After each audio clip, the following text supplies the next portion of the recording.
विश्व के सबसे ताकतवर देश अमेरिका में पहले तो वो हुआ जो शायद किसी ने सोचा भी नहीं था। राजनीति में नए नवेले आए डोनाल्ड ट्रंप सत्ता में आ जाएंगे, शायद किसी ने भी नहीं सोचा होगा।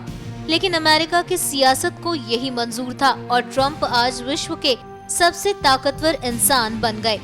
लेकिन चुनावों के समय से ही ये कयास लगाए जा रहे थे कि ट्रंप के आते ही अमेरिकी राजनीति में कुछ बदलाव आएगा, और आखिर हुआ भी वो ही।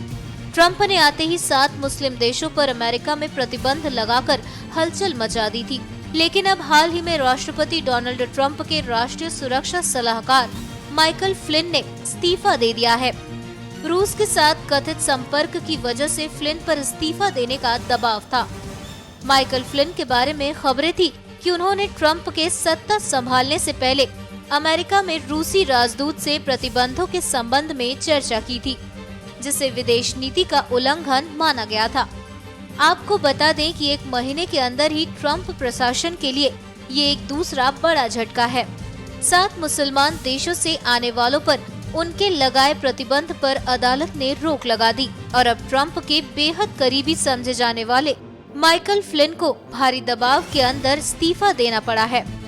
ट्रंप के लिए ये भी बड़ी चुनौती होगी कि अब वो रूस के प्रति किसी तरह का रुख अपनाते हैं, क्योंकि उन्होंने पूरे चुनाव अभियान के दौरान और फिर उसके बाद भी राष्ट्रपति पुतिन की तारीफ की थी। साथ ही उन्होंने रूस पर अमेरिकी चुनाव में दखलंदाजी करने के आरोपों को भी काफी हद तक नकारा था, जिसकी वजह से ट्रंप को रूस के हमदर्द के रूप में देखा जा रहा है। NMF न्यूज की रिपोर्ट।